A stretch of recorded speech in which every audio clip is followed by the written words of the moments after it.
এখন আমি যে গেড়ি চালা চাকা বানাচ্ছি এখন আমি গেড়ি ঢুকাইতেছি। আপনারা যে যেখান থেকে দেন কীভাবে গেড়ি ঢুকানো হচ্ছে একটু কাটা গেছে কোনো সমস্যা নাই, গেড়ি ঢুকাচ্ছি। দেখেন গেড়ি চালা চাকা কীভাবে বানাতে হয় দেখে রাখেন, শিখে রাখেন, কাজে লাগবে। হ্যাঁ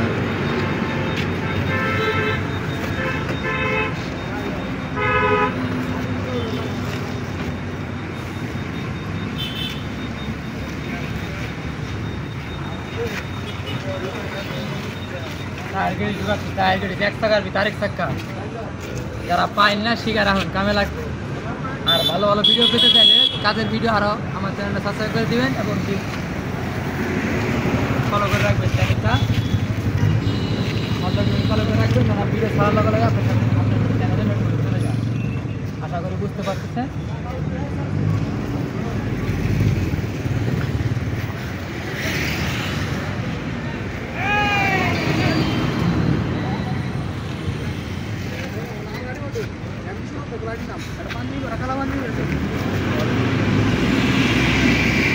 টাকা ঢুকাইতে হবে, মিলাইতে হবে এভাবে সুন্দর করে, নাহলে কিন্তু চলবে না।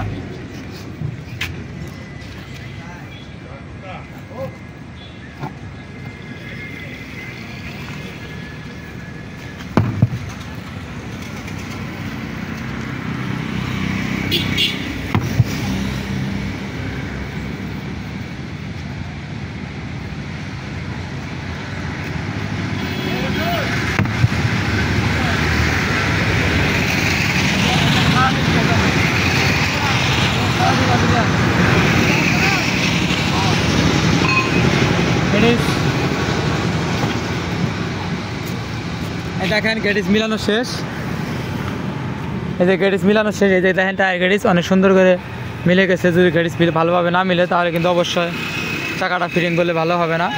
এখানে গেটিস অবশ্যই গেটিসালা চাকাটার ভিতরে একটা টিউব গেটিস দিতে হবে, কারণ তাহলে আপনার দুইটা হলো আপনার উপর হলো টায়ার, দুইটা টিউব। আর যদি দুইটা লেঙ্গুড়িতে ফিটিং করতে পারে মিস্ত্রি তাহলে আর ভালো হবে। আমি কিন্তু দুইটা লেঙ্গুড়িতে ফিটিং করব যেন ভালো হয় ফিটিংটা, আর যেন লিক না হয়। এই কারণে এই একটা টিউব গেটিস দিয়ে দিলাম। এখন আবার আরেকটা আপনার হলো টিউব দেবো। টিউবটা অবশ্যই ভালো হতে হবে, স্ট্যান্ডার্ড টিউব হতে হবে। সবচেয়ে 920 টিউব হলে ভালো হয়। আর যদি 920 টিউব না হয় তাহলে টিউবটা থাকতে হবে স্ট্যান্ডার্ড। যদি স্ট্যান্ডার্ড টিউব হয় তাহলে কোনো সমস্যা নেই, তাহলে ভালো হবে। আর যদি স্ট্যান্ডার্ড টিউব না হয় তাহলে কিন্তু আপনার গেটিসে মানে টিউবটা বাস করে লিক হওয়ার সম্ভাবনা বেশি থাকবে। না চেক জানাও না, তাহলে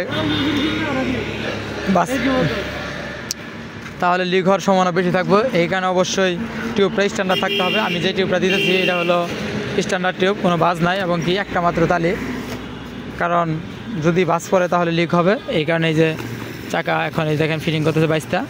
আপাতত ভিডিও আজকে এই পর্যন্তই। ঠিক আছে, সবাই ভালো থাকেন, আল্লাহ হাফেজ, আসসালামু আলাইকুম ওয়া রাহমাতুল্লাহি ওয়া বারাকাতুহু।